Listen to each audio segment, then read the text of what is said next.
Assalamu alaikum, hi and welcome to day 6 of Islam, the Past, the Present, the Future series. Yesterday we got into the topic of Jihad, and we discussed where the origins are from and where are the discrepancies and why there is confusion regarding the terminology and the differences of opinions on what it is based on the different perspectives. I tried to do a macro analysis using tools such as a product lifecycle analysis, explaining based on your continuum you can come to different conclusions. I also then used a tool, Simon Sinek model, to show that basically what we have to look at is the why, the purpose of what jihad is. Okay, the what is what you can see on the physical plane, physically see someone do, but the why they're doing it, what's inside, the purpose, what's their drive, the fuel. That is the key core aspect. And so the perspective that I take when I do my analysis is that I look at the whole three. I look at the why, the how, and the what. You can't just look at what someone's doing and replicate that, okay? Because you might be doing it with the wrong intentions or the wrong purpose, and you will go wrong. You will go astray. And so you have to look at the whole context. And when we looked at the whole context, we realized that what the modern day so-called Mujadeed or so-called terrorist organizations and these things like ISIS and Al-Qaeda and Taliban, what they're doing is completely, utterly wrong. Even I prove from their perspective what they're doing is wrong. From their perspective, what they're doing is wrong. Okay, and the evidence that was given was when you do the quantitative analysis, you can see the proof is in the pudding. And so the notions that they give, the arguments that they give, whatever they're doing cannot be justified in this day and age. And today we're going to elaborate on that, like I mentioned. But here's the thing: I wanted to do a critical analysis. And in a critical analysis, you have to give the for and against argument. And today we're going to try to, and let me make this explicitly clear. I do not promote terrorism. I do not promote bloodshed, and I've justified that in the last session. Okay, what we're going to do is we're going to try to understand the psyche. We're going to try to put ourselves in their shoes and understand where they're coming from. Okay, because to solve a conflict, you have to be impartial and you have to look at both sides of the argument, as a judge does. That's why you have a justice system. Judicial system is all about this, weighing up the both sides. And same thing in conflict management, you have to look at both sides of the argument and you have to come to a conclusion. Right? I've already given you the conclusion, but I've given you the one side of the argument of why it is wrong, and I'll even emphasize that at the end when I conclude this area.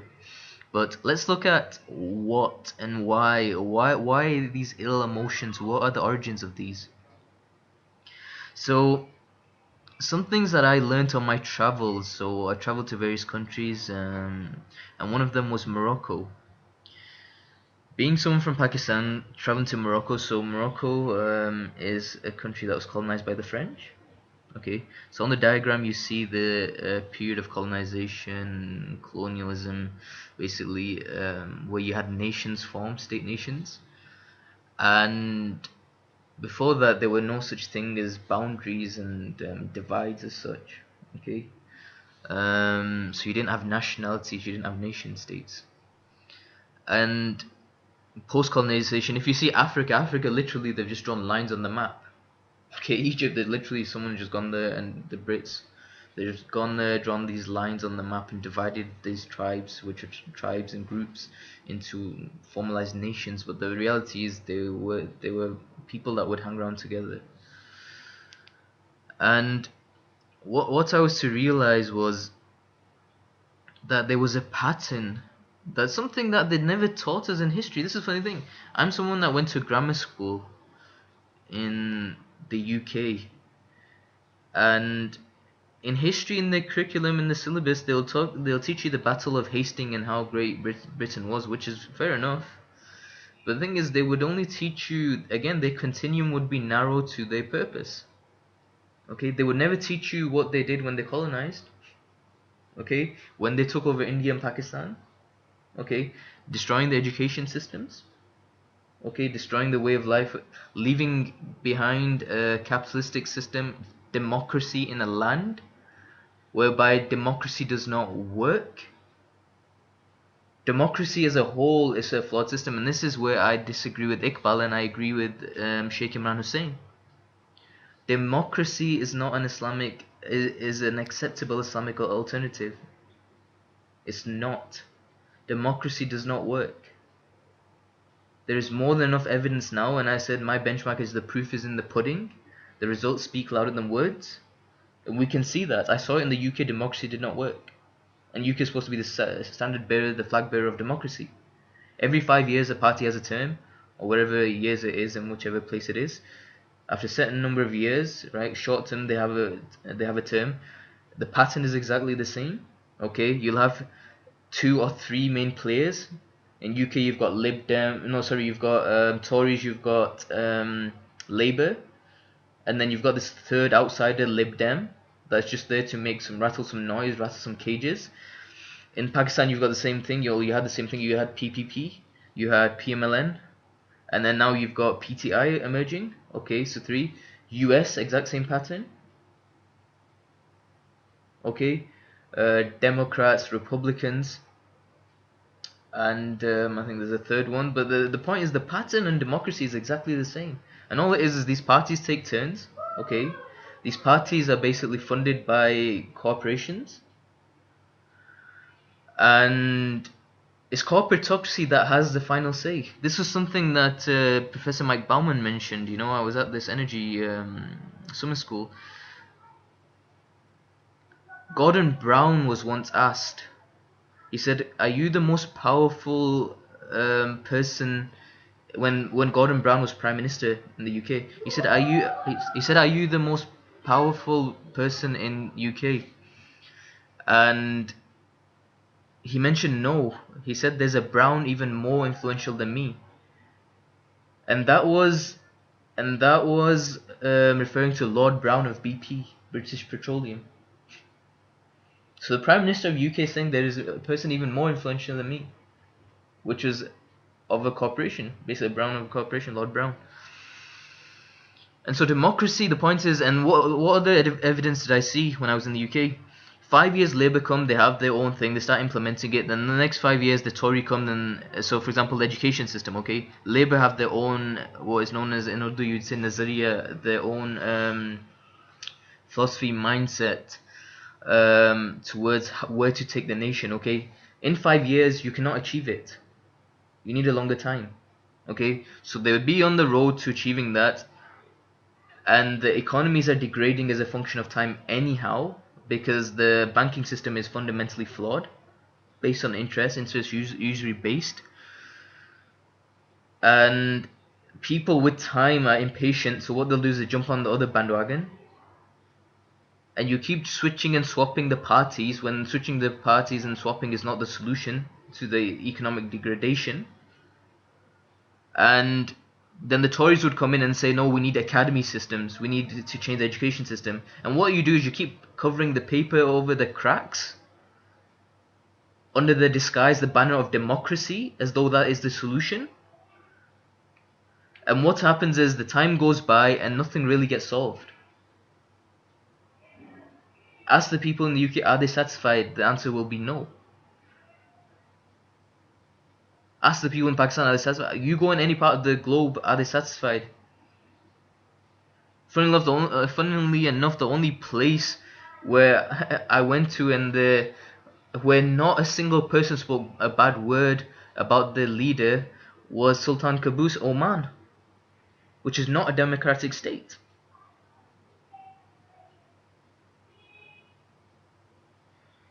And where I was getting to was basically when when colonization happened, there was a set pattern also, just a bit like democracy, right? In colonization, there was a set pattern also. When education systems were removed, okay, and these false systems were put in place, or these weak systems. And the other thing about democracy, for democracy, you need a high literacy rate. These lands, and what happened was our education system was strict. They were replaced by other education systems, right? And the languages that were instated were secondary languages. For example, Pakistan and India were colonized by the Brits. Okay, our language was Urdu or Hindi or Punjabi, right? The secondary language then became English. Okay, when the secondary, and the same in Morocco. So let me give you parallels of how this pattern unfolded. In Morocco, the French colonized. When the French colonized Morocco, the second language what then became was French. Okay, so firstly in Morocco it was Arabic, then it became French. In Pakistan, India, it was Urdu, Hindi, okay, or Sanskrit or whatever, the Punjabi, whatever it was, and then the secondary became English. Okay, they abolished the higher education systems and created superior education systems in their own countries. Okay, so you had Oxford, Cambridge, you had institutions in basically France for those in, for example, Algeria, Morocco. Okay, then what was the result? The result was that after doing higher education in the existing countries, the Muslims would then, who aspired for higher education, because that was what we were used to, because we were the flag bearers of knowledge in the past, in this golden age that you see, they would have to then migrate to these lands. That's why everyone from the UK, from Pakistan, sorry, in India, they aspire to go to where? Valette, England. In Morocco, I found the exact same pattern. Every youth there aspires to go where? France. Why do the youth of Morocco not aspire to go to England? The reason is because why would you logically, rationally learn a complete new language for higher education? Just like, why does no one aspire in Pakistan and India to go to France? Why do we aspire to go to the US or the UK? Because the language that was left for us guys when we got colonized was English.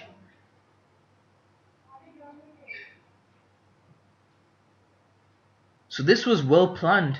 These moves were well planned and long-term planning. And the other thing about education institutes, the first ever university, and this is for the Muslims, the first ever university that was instituted was in Morocco, Fez, by a lady known as Fatma al-Firi. Fatma al-Firi was a lady, and she had a sister called Maryam, Mary for those of the Christian faith. And what she did was, so they came from a wealthy family background, okay, and they had ample wealth. You know, red camels were the most expensive asset at the time, right? And what she did was she liquidated her assets, and she had this vision of building a educational institute like had never been seen before, witnessed before. And what she wanted to do was she wanted to bring the best scholars from around the world to this institute, to one point of reference. And she fasted and she liquidated her assets to build this institution, which then would be, and which was actually a madrasa system.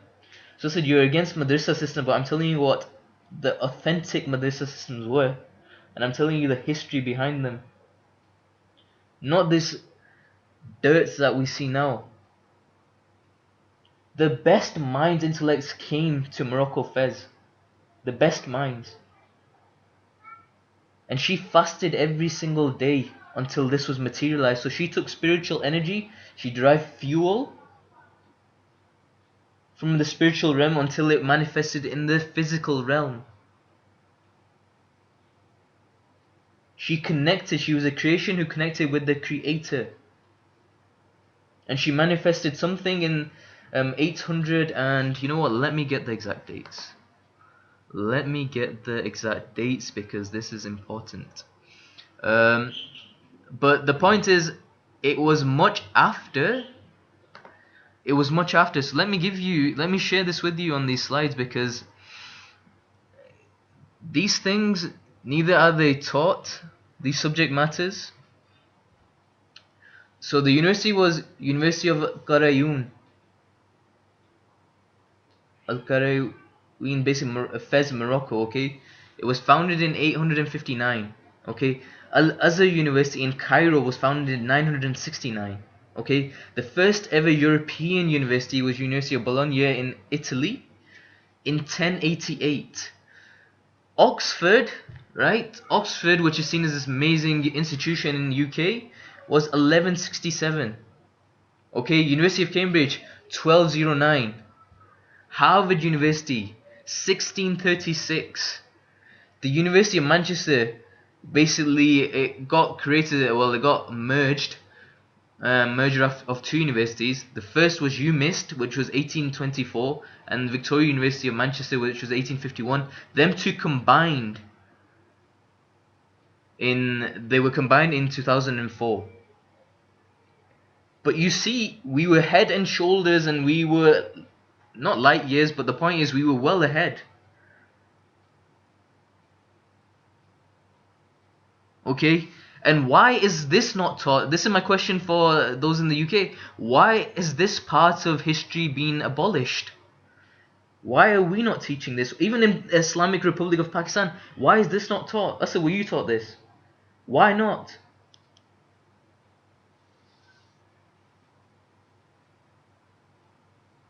Okay, so even colonization, colonialism, whatever you want to call it,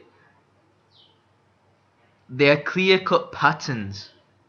And so some people justify rebuttal based on the animosity that was created of having their lands invaded, having been stripped of the origins, and being forced to accept, not forced, actually that's the wrong word. No one was forced. You had sellout leaders. That's what you had. You had pressure put upon. You had weak scholarship. Scholarship degraded. And that's something I'm going to cover. Mujadeeds. So mujahids are people that are on the battlefield, and you have mujaddeds, spiritual reformers. Both of them. So the mujahids could not hold the physical battles. Okay. The mujaddids degraded also. Islamic scholarship degraded also. The mujaddids are more important than the mujahids.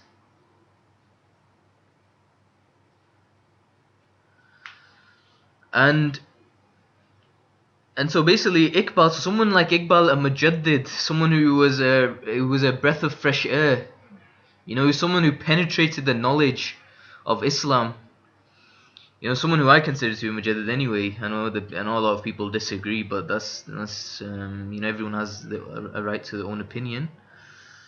That's why when he came, when Iqbal came, he mentioned, and the quote that I stated and I've put here now is, "Why has thou made me born in this country, the inhabitant of which is satisfied with being a slave?"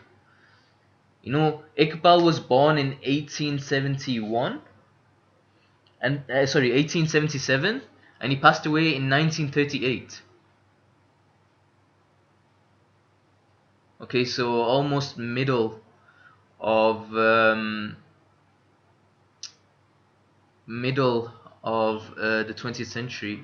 And 80 years later, when I decided to come back to Pakistan, and it was just like, it was a serendipitous moment, you know. I come across this quote, and I realized, you know, and the words my heart was uttering, like, Subhanallah, you know, praise be to the Creator, that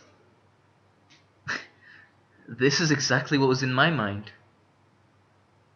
But not that. But I realized that it was not only this country that experiences this. That I'd also come from the UK, and I realized that this is actually something that's a global thing. And so I wrote this up, and I said 80 years later, modified by me, but some things are yet to change. Some things are yet to change. And previous to, and going a bit further, so after Iqbal, after the world wars, what essentially happened was more of a global agenda took place, right? There's a guy called Mark Rich, and I recommend you, those students of knowledge, read his book. He was known as the King of Oil, okay? And I think the book is called King of Oil. Marcellus Rich. Basically, he was someone of a Jewish faith, and he mentioned in his book how after the world wars, the Jewish people then to basically they were seeking safety. They went to the U.S. and how the Jewish faith exploited the Christian faith for establishing systems such as the interest-based banking system, and how he exploited developing countries for resources. For example, he had trade, so he developed this spot oil pricing or fixing system where it was a mechanism. Those of you in economics understand it. I won't go into detail, but basically he was one of the key guys which enabled his system enabled the global trading of oil. And what he mentions is, and by the way, so he was one of the key entrepreneurs, you can say, and businessmen that was involved in the Iranian hostage situation and paying out of that, and also he would fund the Democrat Party. Okay, so some things didn't change. You saw the similar you saw a similar trend prior to Mark Rich and the World Wars. Even in when you had Carnegie's and the likes of Vanderbilt, Rockefellers, and who would fund certain political parties, okay, for their own agendas. So some things haven't changed in the 20th and 21st century. Okay, even a bit prior to that, even in the 19th century, because things were brewing up. Things don't just fall from the sky and happen like that. Okay, there's organic patterns and growth. So what Mark Rich mentions is that he exploited places like Nigeria and other places in developing countries. But the key thing that he mentions is that he didn't just do it by his own accord.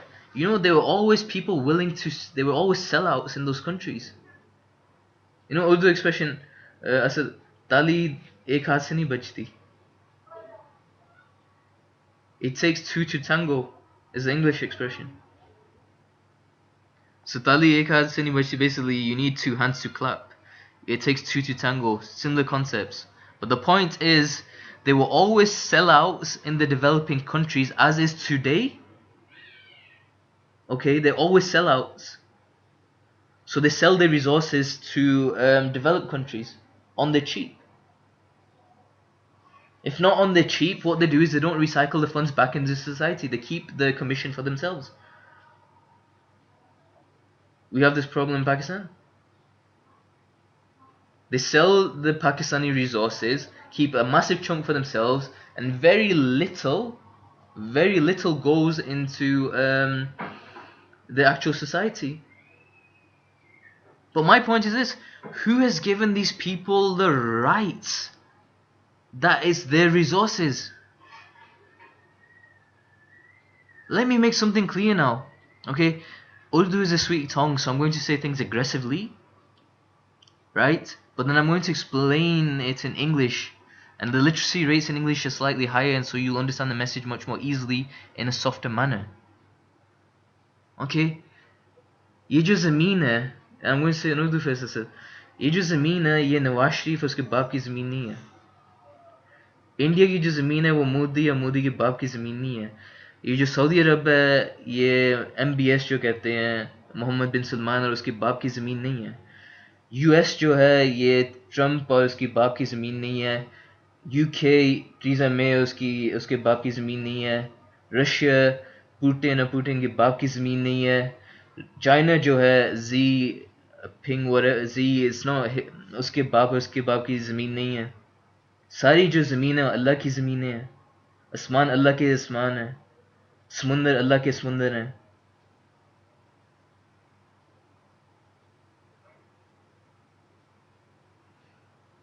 और ये सारी जो चीज़ें हैं it's for you. हम जो है हम अब्द हैं. We are servants of Allah.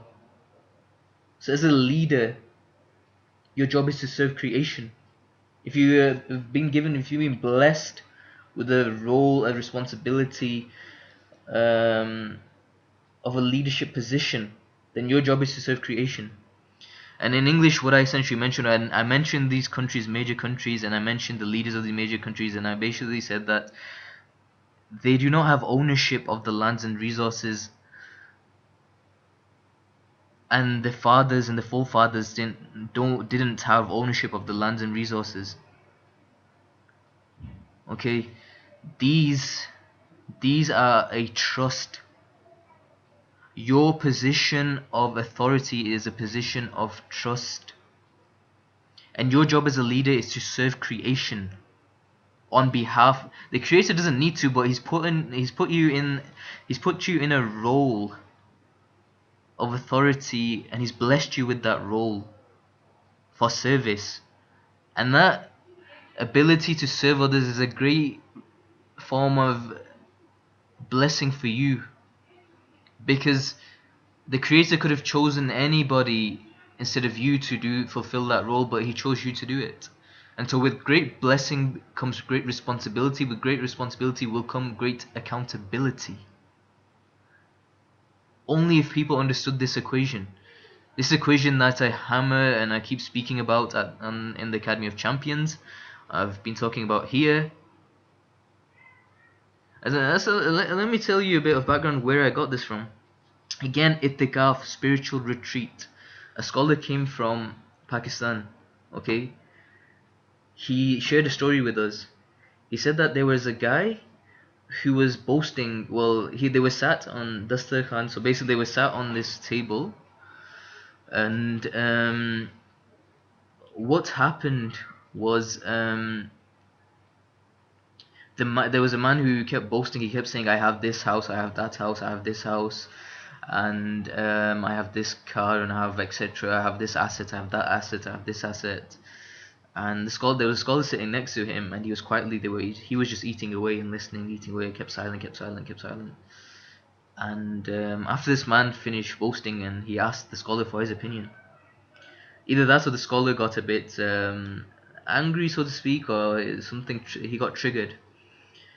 And the scholar said, "Hold on a second." He said, basically, he said, "Before you, whose house was it?" He said, "My dad's." He said, "Okay." He said, "Before your dad's, whose house was it?" He said, "His dad's." He said, "Before your dad's, whose house was it?" He said, "His dad's." So he said, "Why then are you saying that my house, my car, my this, my that, I this, I that? Rather, why do you not say it's my turn?"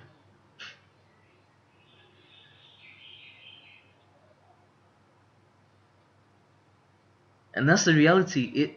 Positions and assets, you are travelers on this planet. This life is transitory. Think of this life as not a permanent thing that you have ownership of. Even resources in leadership perspective, they are not yours. They are for the people in the future generations. When a person in Africa makes a decision to sell the oil to the US and takes a big commission and a cut, that oil, that resource is not your personal resource. That resource was from the Creator for the creation, the people of that land.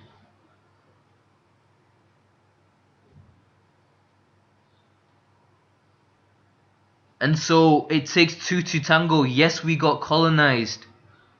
Yes, colonialism took place. But there were plenty of cop-outs and sellouts. And that is still the case today.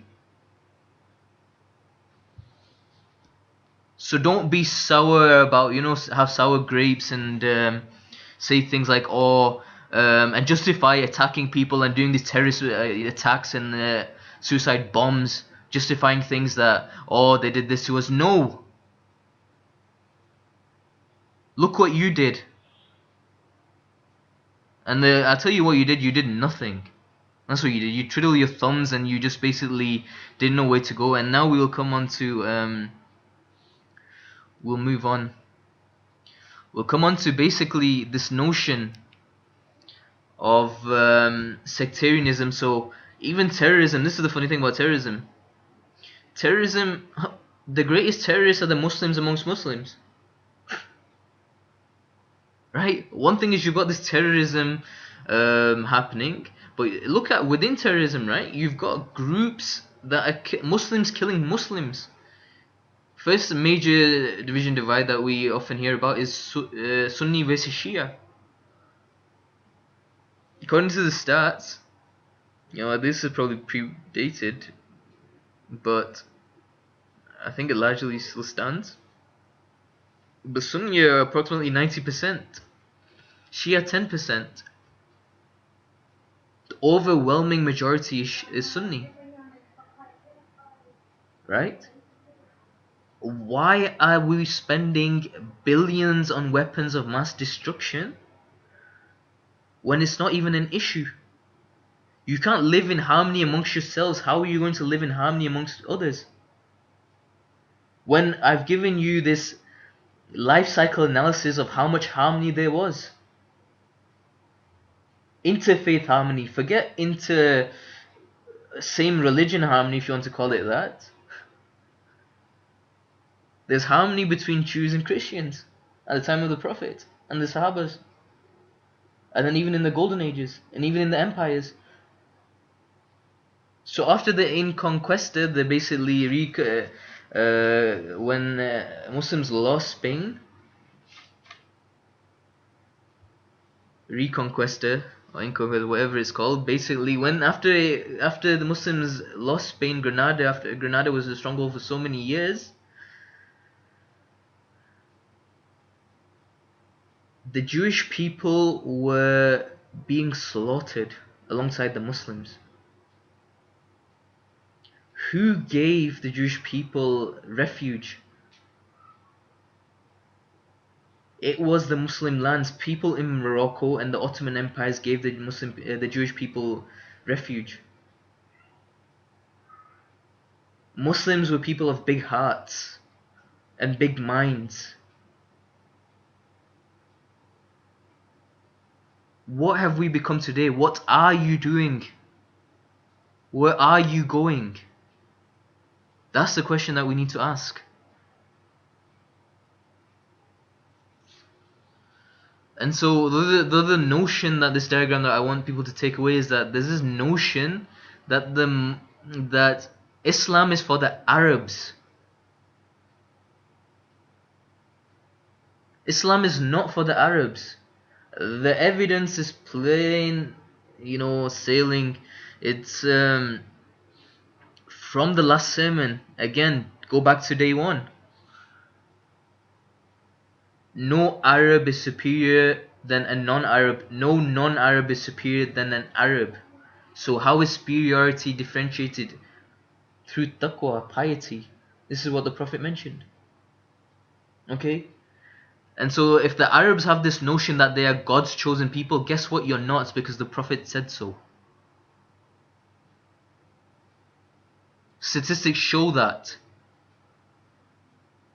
The statistics point out that the overwhelming majority of Muslims is non-Arabs. 82%.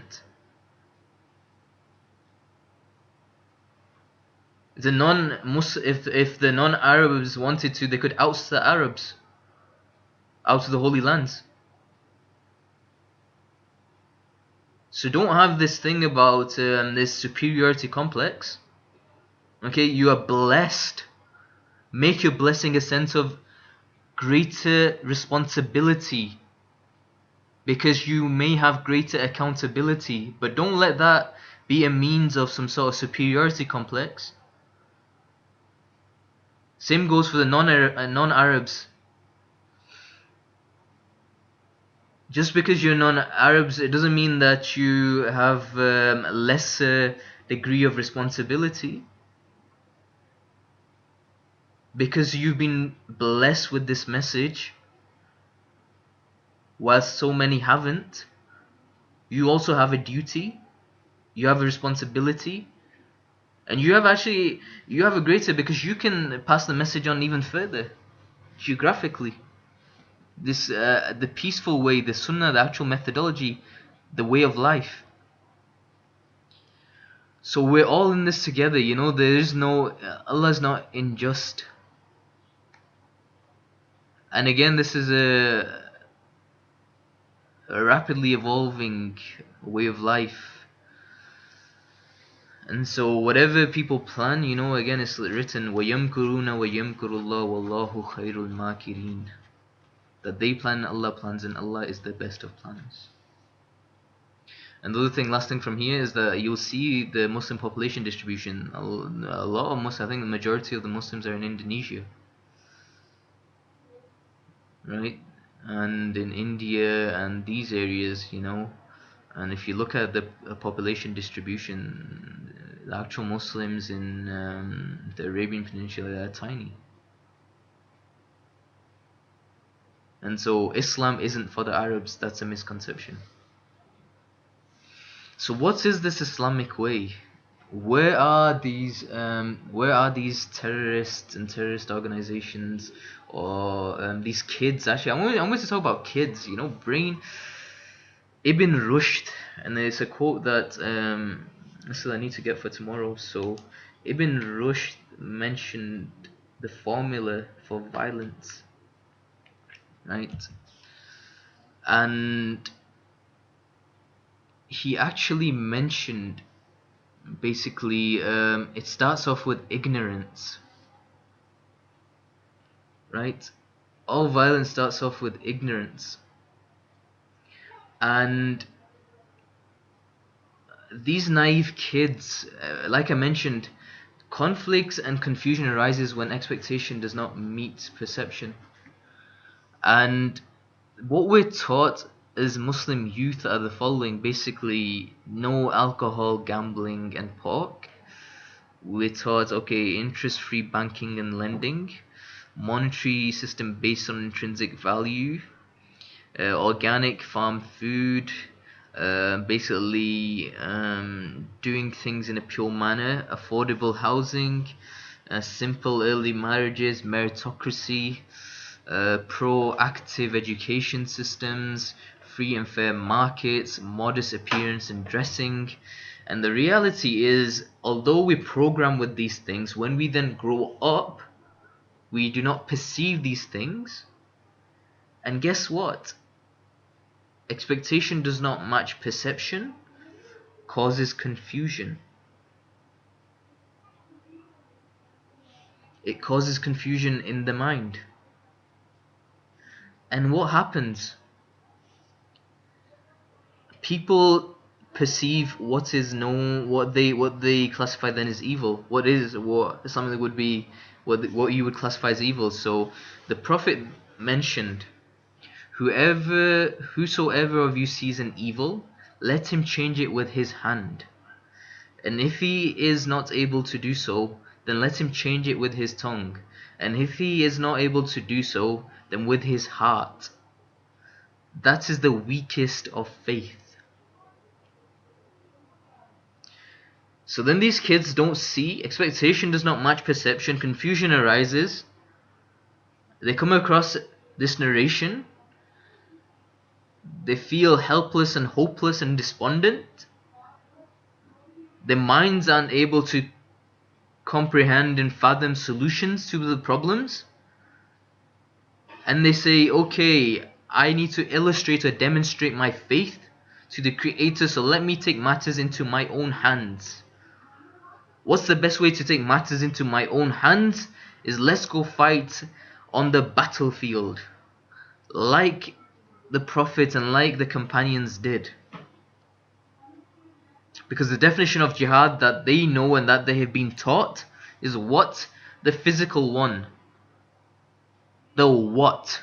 Not the how and the why. Forget them, they'll neglect that. They'll look at the what, the superficial thing. And they'll say, what's the point living in this world with so much the word that is often used is fitna, trials and tribulations. Let's just pass on to the next realm. Let's just go for it. Let's have this Herodian response, where in actual fact it's a zealot response. Herodianism and zealot response is basically zealot. These are terminologies used in Arnold Toynbee's book, and I'll make a note of that, so I'll point a reference out for that, where basically he has a chapter on Islam,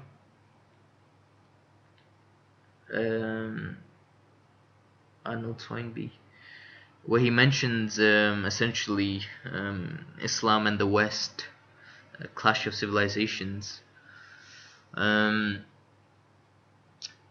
Anyhow, so this is what the youth perceive.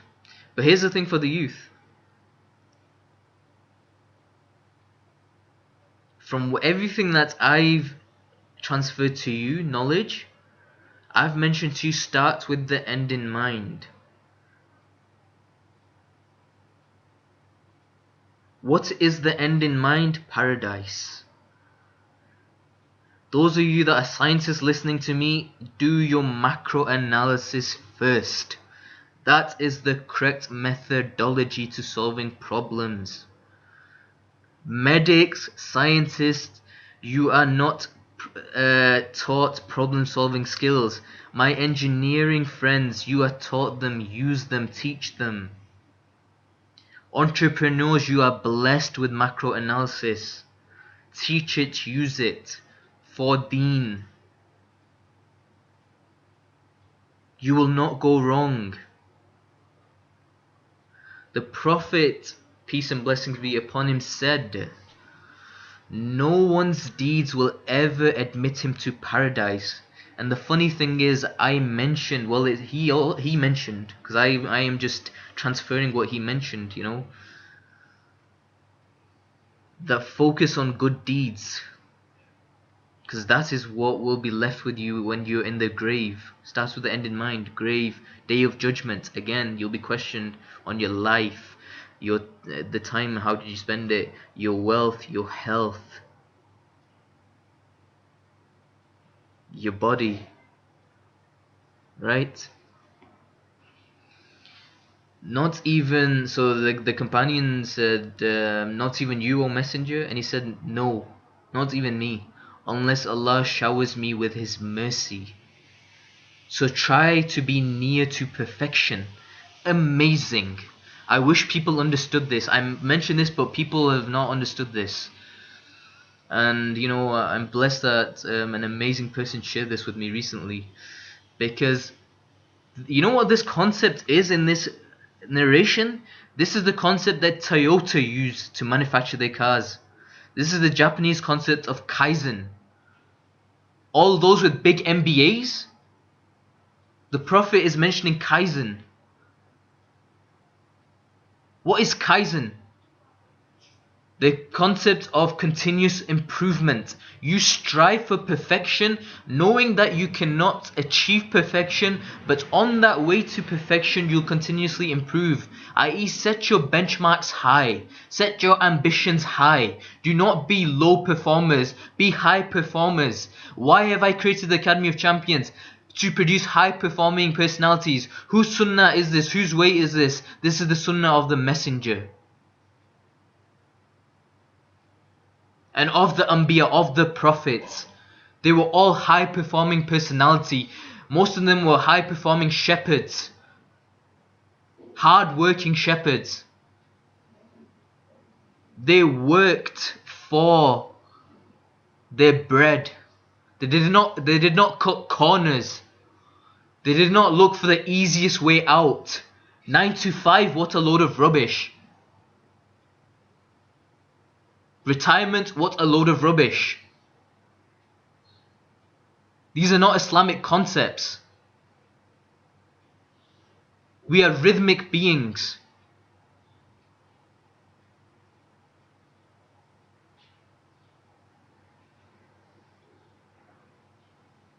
So the Prophet mentions to try to be near to perfection.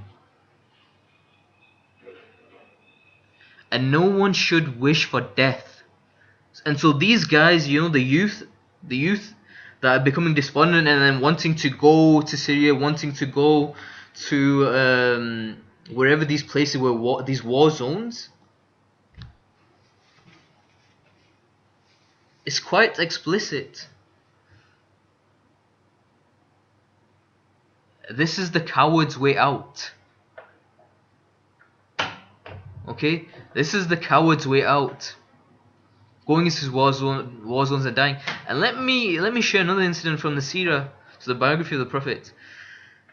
There was a man who joined the military physical warfare, the Jihad, the Prophet and the companions, and he did it from the perspective of nationalism, okay, for his tribe and group. And he died. And the companions asked what was his abode, what was his destination, and the Prophet mentioned hell.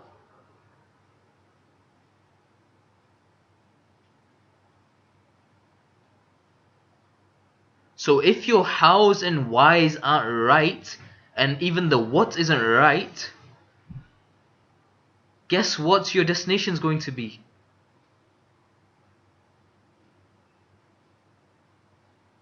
What destination do you want is the question again. Paradise, okay. There are 8 doors to paradise. Jihad is just one of those doors. Of jihad, I've mentioned the different types. Do something. So do you have a calculator? Yeah. I want you to do this. Put 1 divided by 8 multiplied by the 5 different types that we mentioned. So 1 divided by 40.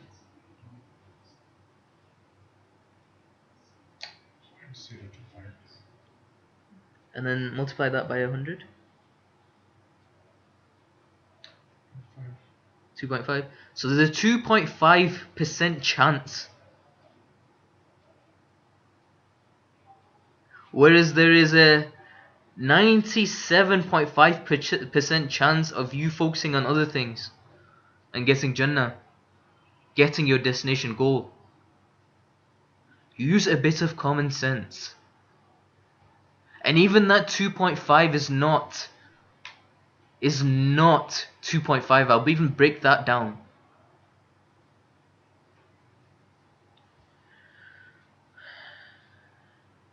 And so what was the Prophet's recommendation? He said none of you should wish for death. He is either doing good, so he will do more of that, or he's doing wrong, so he may repent. This is the Prophet's advice. Extend your extend your life. Go for longevity. Do not go for bloodshed. Extend your life. Continue doing good if you're doing good. If you're not doing good, then repent.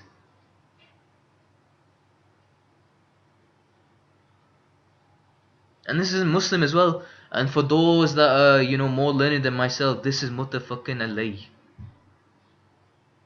It's Bukhari and Muslim.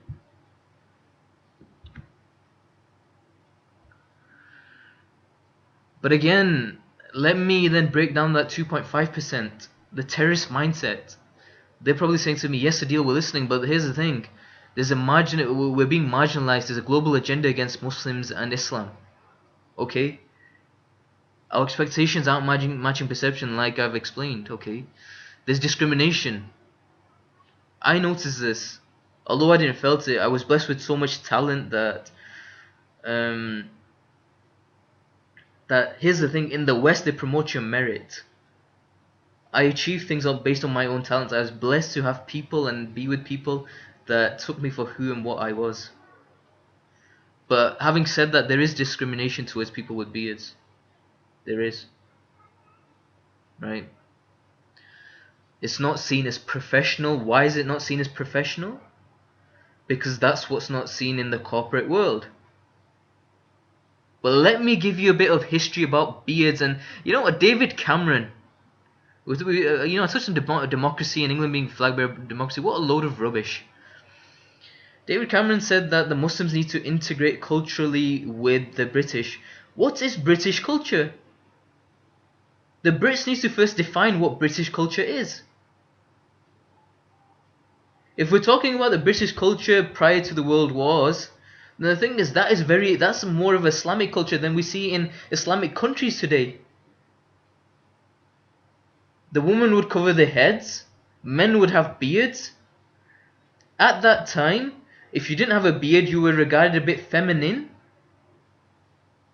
You were regarded as a true man if you had a beard. And so Islam hasn't changed. The cultures have changed. Are we going to go by a basis and a fundamental to do our analysis on something that is constant? Or are we going to go by something that fluctuates? Logic would dictate that stick to the fundamentals whereby you've got less chances of going wrong. And so where did this shaving of beard come from? Let me give you some history then. Gillette and all this shaving industry came about. Do you know where shaving came from, Asad? No. Shaving mass adoption came during the World Wars. Gillette and these factories that opened, there were two people. There's a whole documentary on History Channel that they do, but basically it was given to the soldiers during the World Wars where they would shave their beards. The reason they would shave their beards was to put the gas masks on, because they needed the contact with the skin, so the gas wouldn't leach through and poison the soldiers. That's the origins of shaving. But you tell me this: which gases are we being poisoned by today? And which wars are taking place whereby we need to shave our beards?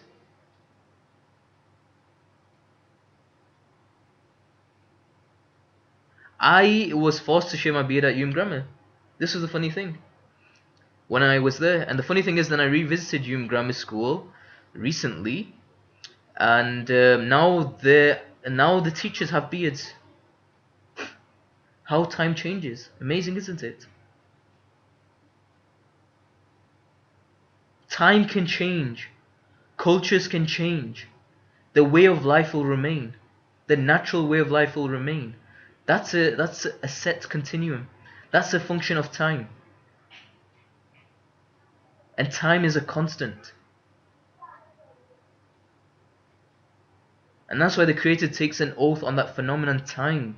Wal asr. And that's why those people that are on the truth, on the straight path, that deviation will not. The path of Aidin Siratul Mustaqim and the path that is mentioned, that has been described, the people that have been described in Al-Asr, that will not deviate till the last hour. Not till the last moment, till time equals zero, that will not change. People that believe, people that do good, people that stand for the truth, people that are patient. And again, by banning veils, do you think that's helping anything? I'll discuss the issues of veils and my perspective on that matter as well, because there's things about hijab and niqab. Okay, so covering of the face and covering the head. I'll give you what I've learned from the scholars, and I'll give you my overall analysis and my perspective on that. Again, this financial oppression, this usury, people are perceiving the rich getting richer, the poor getting poorer, for the perception. But again, there's a number of issues within that also. Poor and selfish.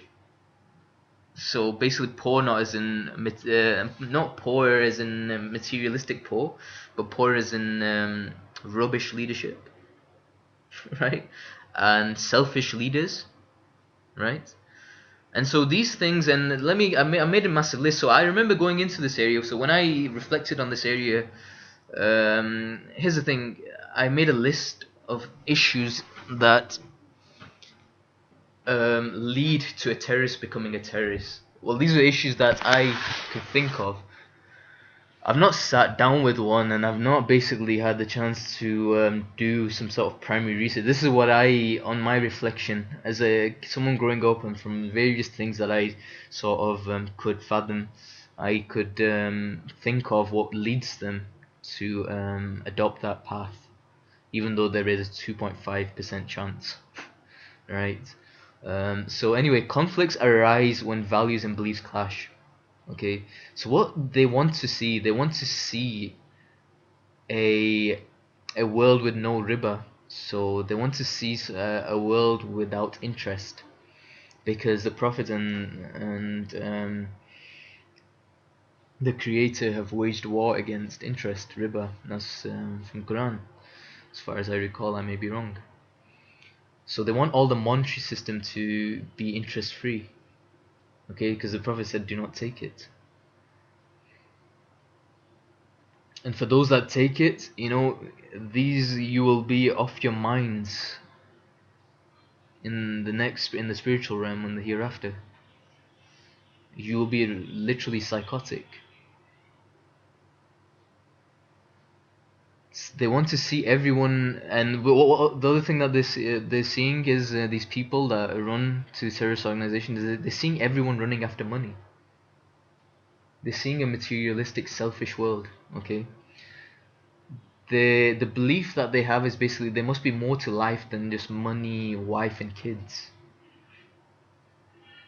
Okay, they believe that basically there must be more to than just procreation.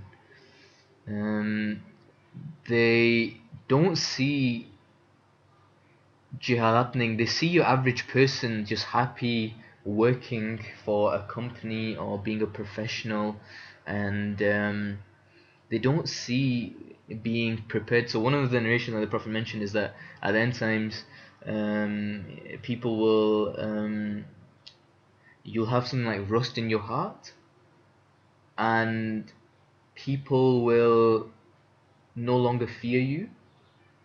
And the reason is because basically you will have love for this dunya, and you will fear death. Okay, so what these people then think is their mindset is basically people aren't willing to do jihad because they correlate jihad with death. So they say that because people aren't prepared to die for justice and truth, instead they say seeing people scared of death and they just wanted to live. They're just wanting to go to Disneyland. They're just wanting to go to the mall, shopping malls, and listen to music and go to the cinemas. So therefore they're justifying that they're loving this life and they're attached to this world. And so because and they don't see they're not seeing physical jihad, and so people are prepared to. They're seeing entertainment everywhere, they're seeing distractions everywhere, so they justify all this that okay, society and the people within society are all wrong, everyone else is wrong, we are right. The what that the companions did, the Salaf did, that must be the right. So they will ignore the how, they'll ignore the why, they'll just do the what, and they'll use these as evidences, right? The other belief sets that they'll have is that they believe that the world since the caliphate was dismantled and has been designed to do everything but physical jihad. This is another belief that they have. They believe that until Muslims did physical jihad, right, giving our lives on the battlefield, all was well. But then we became in love with this dunya, this world and its distractions, and therefore the ummah is suffering. And the only way to restore balance is by picking up arms again, and just like the beginning of Islam. But the fools will neglect what I've been teaching the last few sessions. That there was a step-by-step approach. Okay, and that physical is not even the actual thing. That's the one that's the least recommended. and it was the one that was avoided. Even at the time of Jesus, and this is the amazing thing that I must emphasize, bloodshed was severely, severely, severely avoided from the eyes of the public, from the society. Even when animal slaughter was done. So at Jesus' time, they say, no kids witnessed bloodshed. The kids were not witnessing that. Okay, this was the correct approach. Even at the Prophet's time, when you would do animal slaughter, you would have to take it into a remote area away from the kids. Okay, when you would do this physical battles, you would do it far, far away. Okay, and only certain men would go. It wasn't for everyone. What is my dalil? Battle of Badr. Okay, 313 fighters. You know Uthman? So who was Uthman? Uthman was the companion, the last caliph, rightly guided caliph, right? He was the man that was the son-in-law of the Prophet for two of his daughters. Okay, only man. He wanted to go to fight in Badr, the Battle of Badr, right? And the Prophet said it did not allow him. He did not allow Osman radiallahu anhu to go to Battle of Badr. He said, look after your wife. But Osman radiallahu anhu replied, I want Jannah. I want to go. And the Prophet replied, I will guarantee you Jannah, you look after your wife.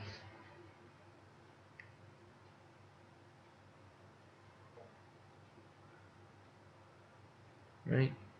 And so the point is physical jihad and bloodshed avoidance.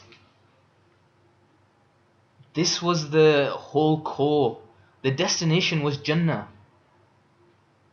Okay, but in the most bloodshed avoidance way possible. If you can achieve the means through word of mouth, amazing. Right? And what more are these guys, what's in their mind? And so basically it wasn't about picking up arms, okay, this beginning of Islam and how Islam spread. It wasn't picking up arms. If it was, Usman radiallahu anhu would have joined the battle. There would have been encouragement to get as many numbers as we could and go for it. That wasn't the case. Use evidence, right? So basically the other evidence that they'll give is that Islam started as something strange and it will return as something strange, Goraba, right? It started as something Garib, strange. It will end as something strange, so give glad tidings to the strangers, or the believers. This is evidence. But here's the thing. That's a bit ambiguous. In this day and age, to keep a beard is very strange. In this day and age, to speak the truth is very strange. Who said going to the battlefield is the strangest thing that you can do?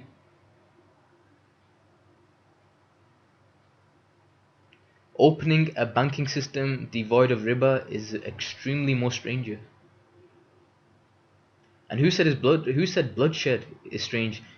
The amount of bloodshed, and this is one thing I was getting at that escaped my mind regarding bloodshed. The amounts of bloodshed we're witnessing in this day and age is ridiculous. You open the TV, bombing here, bombing there, bloodshed here, bloodshed there. Our children are witnessing more bloodshed now, and it's mentally affecting them than it ever was the case.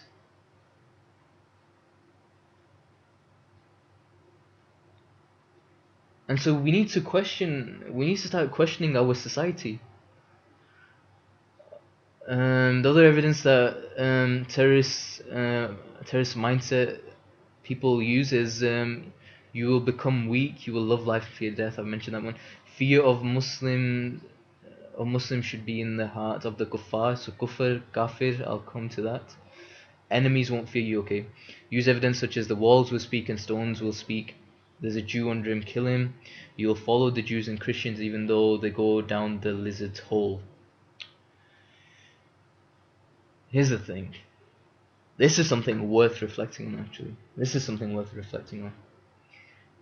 Our youth are seeing that all the successful people in our time, right, are of a Jewish or a Christian faith. You pick up the FTSE 100 CEOs, okay, so the top 100 companies on the planet, Jewish and Christian faith. All the Nobel Peace Prize winners, how many Muslims are there? So what these guys are perceiving is basically all the leadership is Jewish and Christian faiths, and the rest are just plugged into the system working for their bottom line and their agenda. That's what these guys are seeing. What they're perceiving is the truth. What is the solution to that? What you guys are doing, taking up to the battlefield, and the proof is in the pudding. The results that you're getting are zilch, nothing, nada. You're not even getting anywhere. Proving that your own methodology is wrong.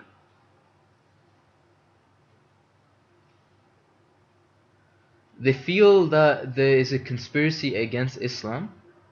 They feel discriminated, threatened people that are wearing that have beards and veils being banned.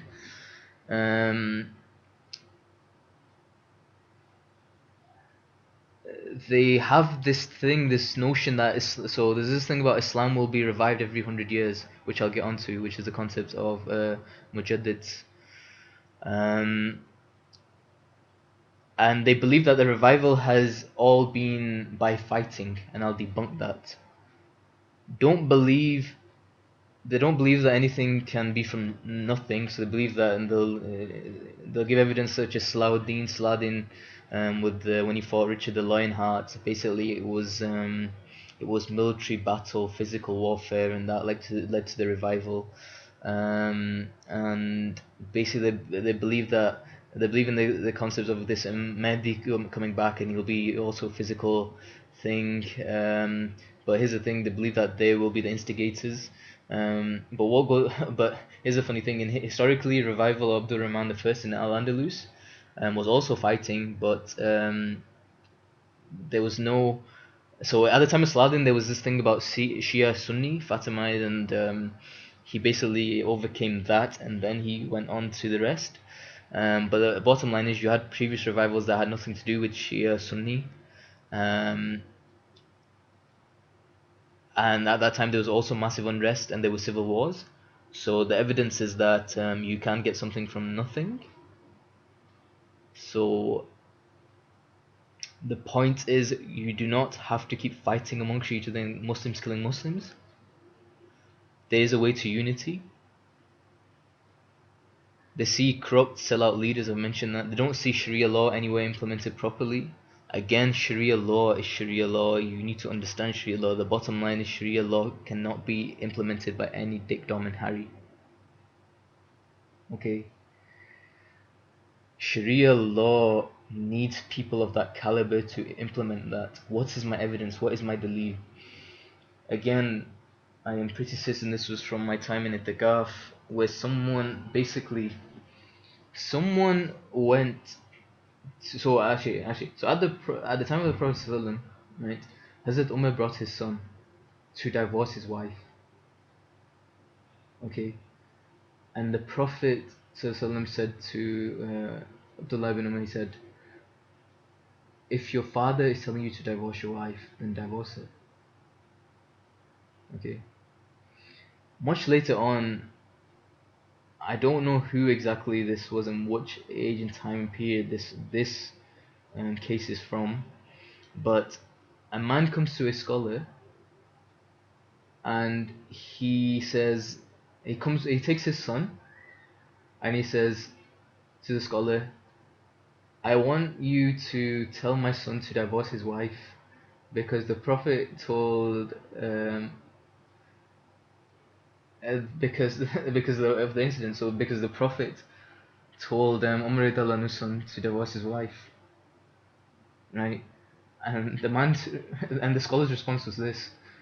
The scholar's response was, listen, neither are you Umar, and neither is your son Abdullah ibn Umar, right?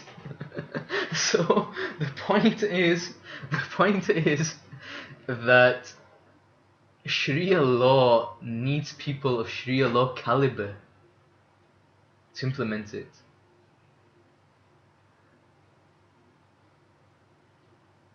right? And so it's not anyone just picking up the thing and trying to implement it by their own accord. Believe secular education is from Satan.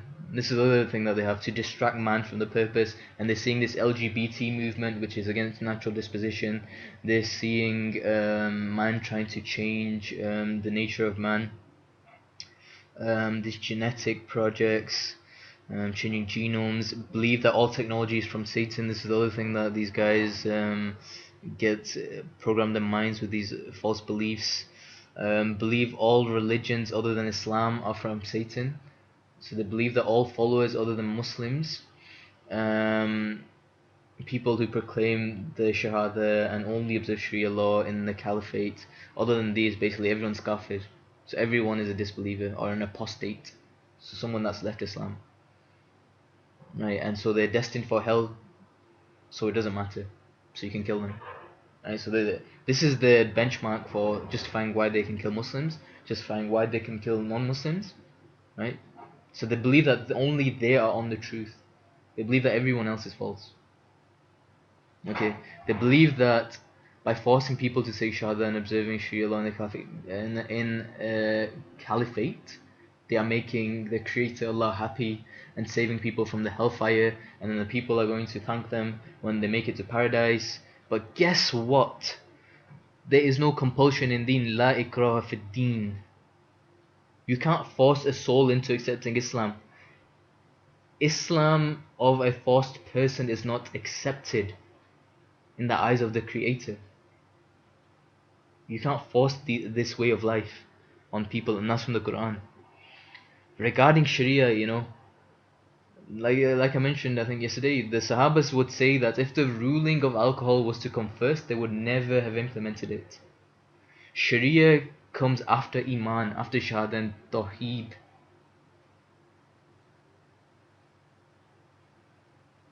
And you need Iman, you need conviction in the 99 names, and Jihad with the soul. That's when Sharia is implemented. Quran was not revealed in one go, it was revealed over a period of 12 years. And the amazing thing to realize is, who is saying that they would not have been able to implement the ruling of alcohol? This is the Sahaba. Who were the Sahabas? The Sahaba were the best of souls chosen from the entire of creations. To be with who? With the best of creations. These were the best of hearts. They are saying that they would have struggled. Who are we in the 20th and 21st century?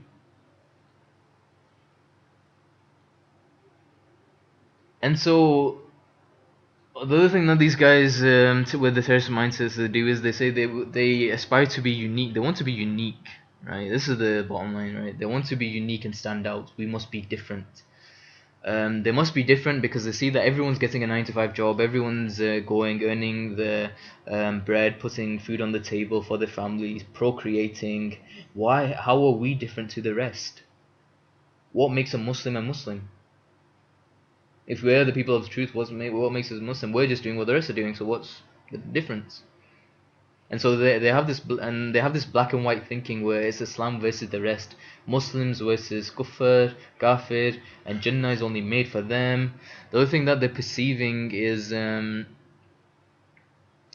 basically zina, adultery, high rates of adultery, which again is the right thing that they're perceiving. But the solution, how they're addressing it, is that right? Is killing people, bloodshed, is that going to bring down the rates of zina? I don't think so. rights of Allah not being fulfilled. So they're seeing mosques empty and seeing the prophecy of the Prophet, that there'll be huge structures but they'll be empty. So they're seeing the prophecies come true. But is their response right? No. They're seeing alcohol widespread, they're seeing homosexuality being promoted. They're even more frustrated when they want a job and they can't get a job because there's a financial economic downturn and the unemployment is high. They see economic collapses, on the verge wanting to marry early, but not being, because they don't have a job, they don't have the money, they can't bring food on the table, they can't get married. Because they can't get married, they have this even more, they have greater frustration. The other thing about extra exposure to the opposite gender, they may not want that, and they're having to have that, because they believe in segregation. They don't want zina in society not being allowed to flow. Basically, again, the adultery issue, cheating happening, gender imbalances, feminist revolution, wanting to help others but can't help themselves, despondency, feel feel as though feel as though by doing the superficial outward things that what will come because I'm not sure.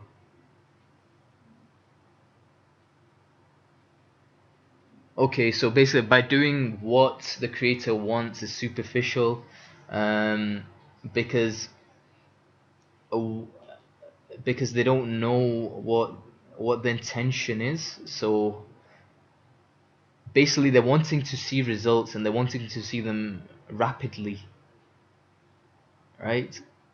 They are not doing what the Quran commands them, standing for the truth and being patient. Rather, they're doing the opposite. They are wanting to stand from the truth, on the truth, but they want it immediately. They're transgressing the Quran. That's where they're going wrong. They're seeing music common, all sorts of music, and people being off it.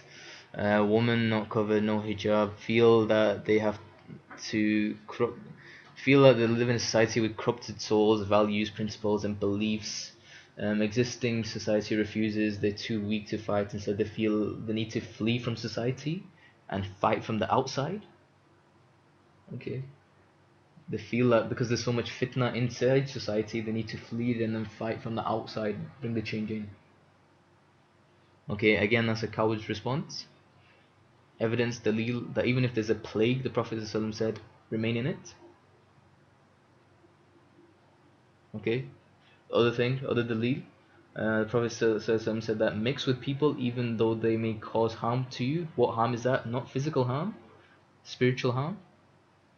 So interact with them. Okay,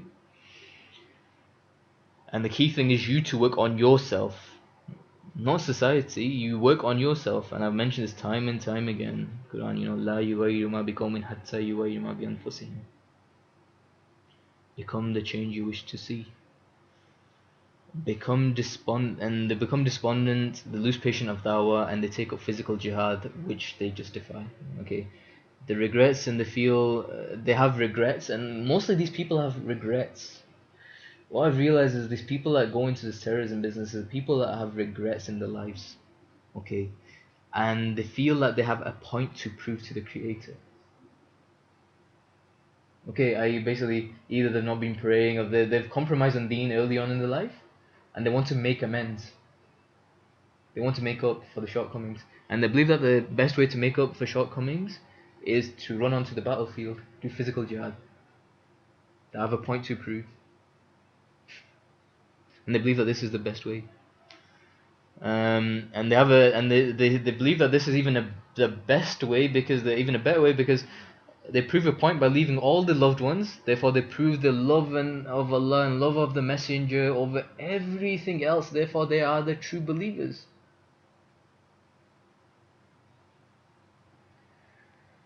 And again, like I mentioned, I just shared the story of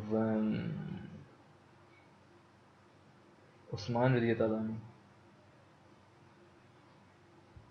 He was a rightly guided caliph, and he was someone that the Prophet wed to his daughters to. Right? Did he not love Allah and His Messenger more than himself? And was he not a true believer? And there's another incident of Karni, something Karni, I can't remember. Now that Milafan mentioned this, Awais al-Karni, who was basically told to do dua. Umar radiallahu anhu and Ali radiallahu anhu were asked to find this guy and ask him to make dua. Because he had so much love for Allah and Messenger, but which jihad did he do?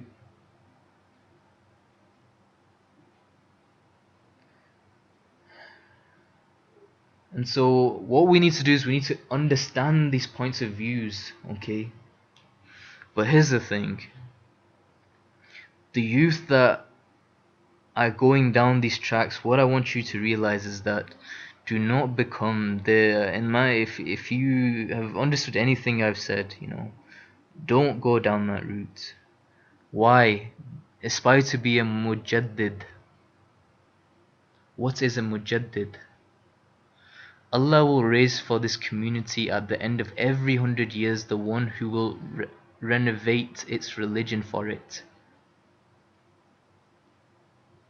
Okay?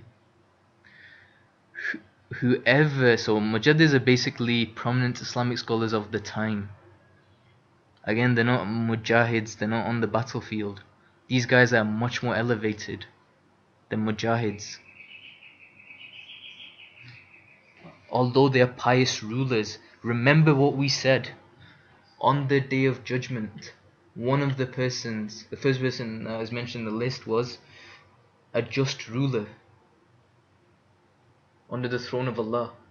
You see when you stand on the haqq, on the truth, and you preach on the truth, and you draw these I did not draw these parallels. These parallels are being drawn themselves. These patterns are emerging.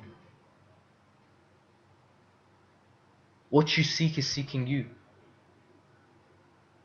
A pious ruler, a just ruler, will be under the throne of Allah on the Day of Judgment. Okay, aspire to be a just ruler or a prominent Islamic scholar. Aspire to revive the deen through these means. Because what do you want? You want Jannah, this is how you can get it. Not running on the battlefield. Not bloodshed. It's written in another narration, it's written, whoever holds fast to my way during the degeneration of my ummah, for him is the reward of 100 martyrs. 100 martyrs. So in this day and age, when the degeneration of the ummah, degradation of the ummah is happening, hold tightly onto the sunnah.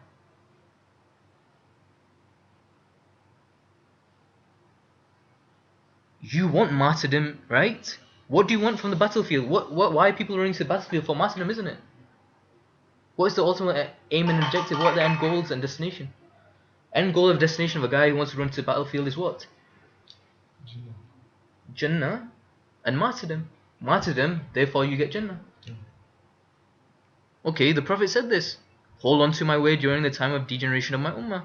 Hold on to my way. Hold on to the sunnah. So, again, I gave you a list of guys to study that were actually mujahids and how they did it properly, the sunnah methodology, okay? And then I came to the conclusion and I gave you my verdict on that methodology and why it's no longer existent in this time. And now I'm going to give you a list of mujaddids that you need to study if you want to attain what you seek. Look at these people. 1st century mujaddid, Umar ibn Abdul Aziz. Imam Shafi, 2nd century, right? And these are from the time of, since the time of the Prophet and the companions. These were the people that when Islam was degenerating. So it's like a product life cycle, if you want to think of it in that term. So every 100 years it will have its peak and then it'll degenerate. So it's a cycle analysis. So I mean, there's amazing work. I mean, us guys are behind on pretty much every academic and every intellectual sector. But the amazing work that's been done in recent times is by a guy called Martin Armstrong, which I strongly recommend people look into. Everything is cyclic. Everything is rhythmic. Okay, and so who are the other personalities? Ibn Hazm, right? Al-Ghazali, Ibn Taymiyyah, Ibn Arabi. These were who? Study their lives. You see that they were. Ibn Arabi is written he met Khizr al-Islam 3 times in his life. Imam al-Suyuti.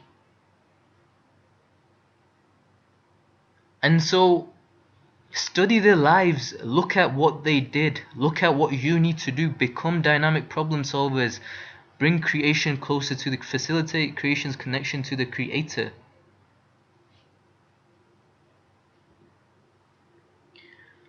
The other thing that I wanted to share, so whenever these attacks happen, right, and so when it happened in Manchester last year, a lot of people come onto social media and they share and they say and these are the Muslims. They will say that no Muslim is a Muslim because it's written that if you kill one person, it's as though you've killed the whole of humanity. Okay, and if you save a soul, then it's as though you've basically saved the whole mankind. Okay, and they quote this verse from the Quran. Right. But here's the thing: when you take things from the Quran just willy-nilly, right, under complete context, those verses of the Quran really don't have that same level of impact. If you do not give evidence from a holistic, from doing complete analysis, the impact is that you'll get what you basically what you give is what you get. Okay, so why does this not resonate with people? The reason why this does not resonate with people is because when people who are intellectual then go and read the full verse, they realize that because of that we decreed upon the children of Israel that whoever kills a soul unless for a soul or for corruption done in the land, it is as if he has slain mankind entirely. Right? So here's the thing. Although it says as though, so if killing one person is as though you've killed the entire mankind, look at what it says prior to that. Whoever killed us unless for a soul, so soul for soul. Okay, or if there's corruption being done on the land. Now these groups that are there, they can use this to justify it. Why? Because US, UK, NATO, UN, and all these things being colonized as well, like I mentioned, they came into our land. We didn't go to their lands.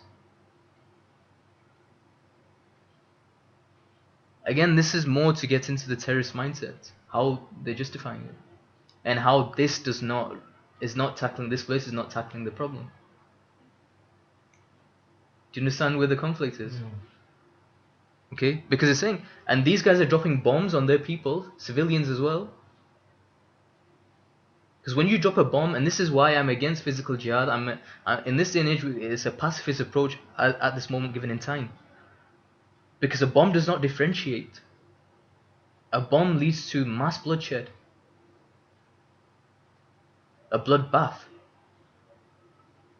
Okay, so when they see their people dying, right? So basically, unless a soul for a soul, or corruption done in the land, what they're saying is corruption was done when they got colonized, and now they're saying soul for a soul, and therefore then they justify we're going to go to other people's land and blow them up.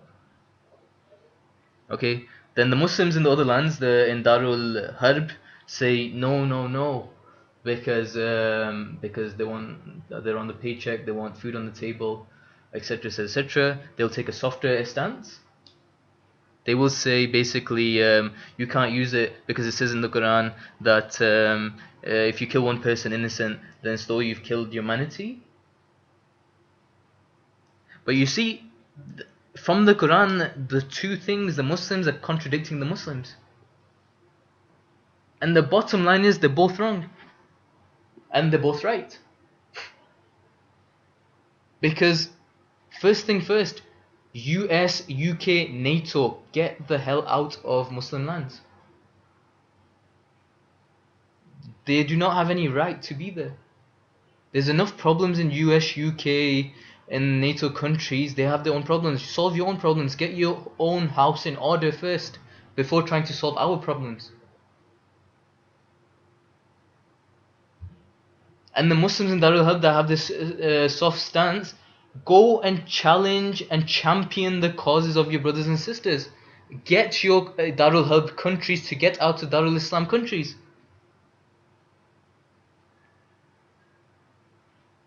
Live and let live. That is my life's philosophy. That's what I was taught. Live in peace and harmony, in tolerance and patience. With tolerance and patience. Do not look after your neighbors. Don't have this aggressive and imperialistic ambitions. And this is false evidence. What is the correct evidence against terrorism? What is the correct evidence against them? Which will resonate and work. Against bloodshed, right? First, like I've mentioned, the irony of Islamic jihadi fundamentalists is that jihad is not even a fundamental of Islam. 2. The irony of Islamic suicide bombers is that suicide is forbidden in Islam. 3. According to the Islamic doctrine, every child is born a Muslim and remains a Muslim until the age of puberty. Hence, basically, you can't kill a Muslim. At the time of the Prophet, so let me share something with you. At the time of the Prophet, the companions came to him and there were some munafiqs, some hypocrites in the crowd, and the Sahabas knew who they were. And the Prophet mentioned, he said to them, stay silent. Don't bring it up. We might know who they are. We might know the hypocrites. But leave them. What was the wisdom behind it? The wisdom was because if Muslims started fighting Muslims, the non-Muslims would never come to Islam.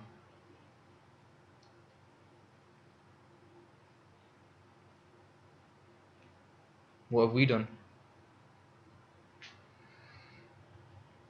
Islam was not and is not for the Arabs. That's the other thing. Yeah, Islam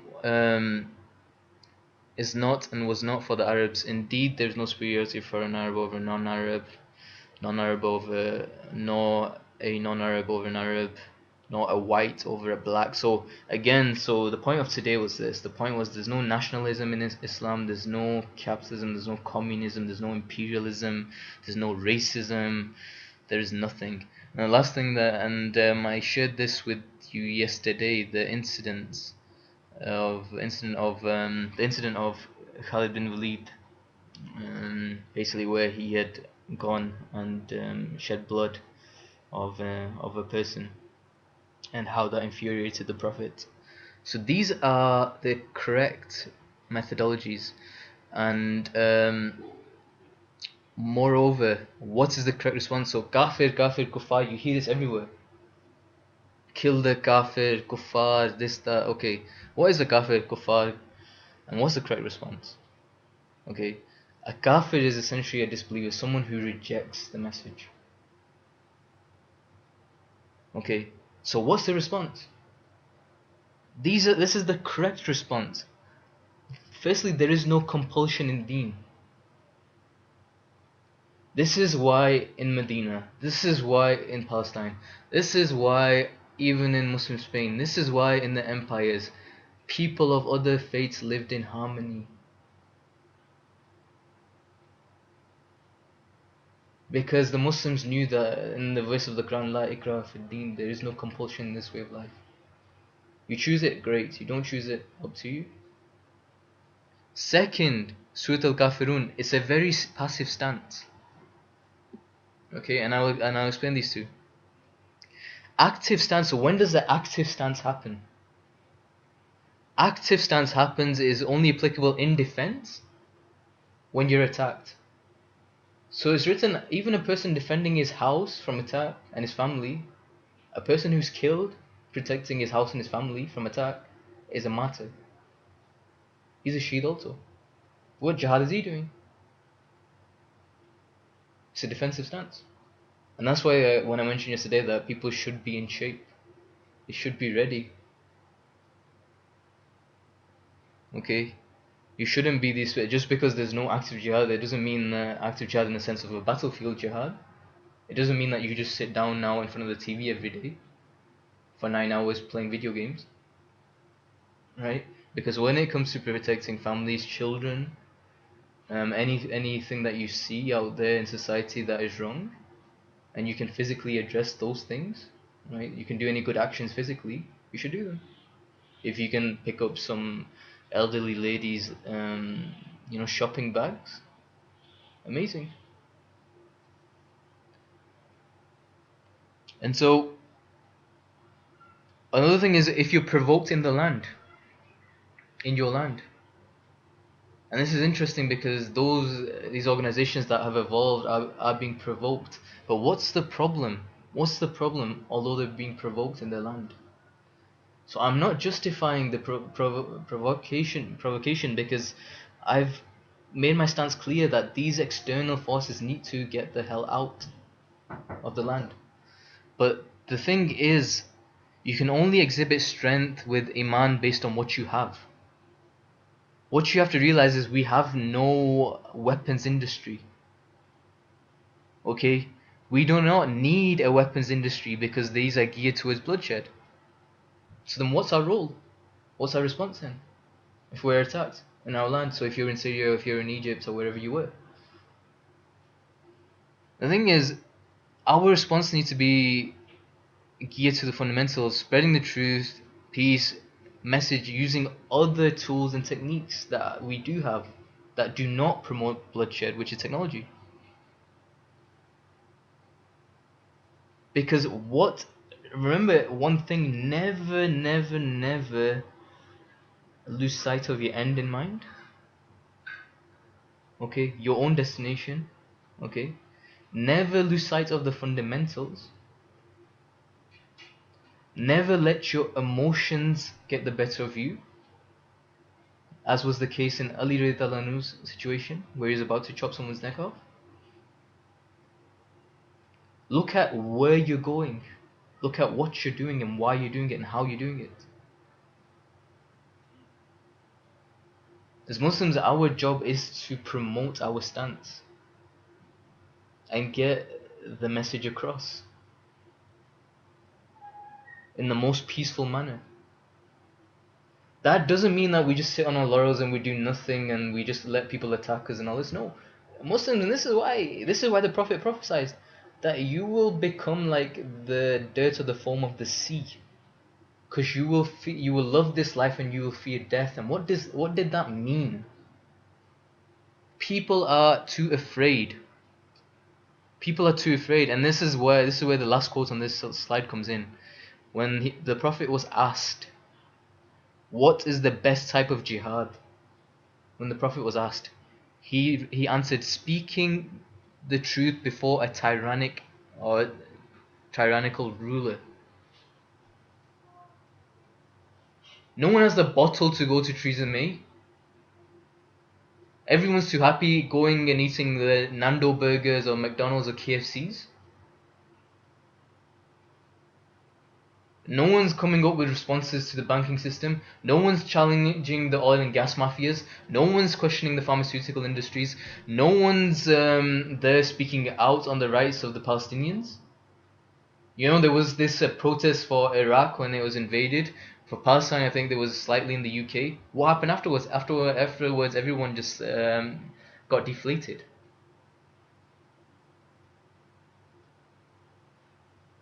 This is actual jihad. Why is no one doing the actual one? Everyone, and this is for the youth especially. Youth, you want to run to the battlefield? Go protest for your rights. Speak the truth before a tyrannical ruler. Do it to the best of your ability. Right? Again, what were the evidences that I gave? Evidences that I gave were La ikraha fi din. So this is the verse after Ayatul Kursi 2:256. Those that want to do it. Again, what is the evidence for against a kaffir? Why is it a passive stance? The reason this passive stance is this. أعوذ بالله من الشيطان الرجيم بسم الله الرحمن الرحيم قل يا أيها الكافرون لا أعبد ما تعبدون ولا أنتم عابدون ما أعبد ولا أنا عابد ما عبدتم ولا أنتم عابدون ما أعبد لكم دينكم ولي دين. O you who disbelieve. So this is for those that disbelieve. I do not worship what you worship, nor are you worshippers of what I worship. Nor will I be a worshipper of what you worship, nor will you be worshippers of what I worship. For you is your religion, and for me is mine. Or for me is my religion. And so what it essentially is that this is a passive stance. You go your way, we go our way, and there is no bloodshed. Where does it say chop the other person's neck off or blow the other person's head off? It's a passive stance. It's not an active stance, and this is from the Quran. So from the Quran, there are two evidences with the words. Well, one with the word kaffir, and the other one implying the way of life and saying that there's no compulsion. And so I'm going to summarize it here. This is my opinion on the topic of jihad. Right, this is my conclusion and my summary from everything I learned. Okay, the doors of physical jihad shut with the invention of the weapons of mass bloodshed and destruction, i.e., your AK-47s, your nuclear bombs, your hydrogen bomb, etc. Right, the doors of ijtihad should have remained and should be opened. The first opinion correlates with an opinion of a respected scholar based in Glasgow, Maulana Aslam, who has a sanad to the Prophet. The second opinion is from a book that I read, and is also something that I heard from Sheikh Zayd Mahmood at his course of Asad Abu Bakr. Overall, these are other people's opinion. I do not hold their opinion, and I mean, well, we have these opinions, okay, but I do not represent their institutions. They do not represent my institutions.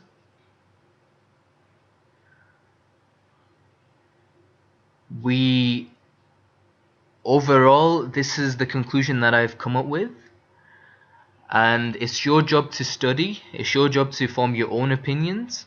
Okay, my job was to give you the evidence, and I hope this topic has shed some light and will become a means of clarity, and I pray that the Creator guides myself and all of us to even more greater enlightenment and to the truth, and to remain on the truth, live on the truth, and pass away on the truth. And this is it. I think this is it for day 6. And so now further, I think tomorrow, I've not yet decided 100% what I will discuss. There are a few subject matters, but once I made my mind up, well, you'll find out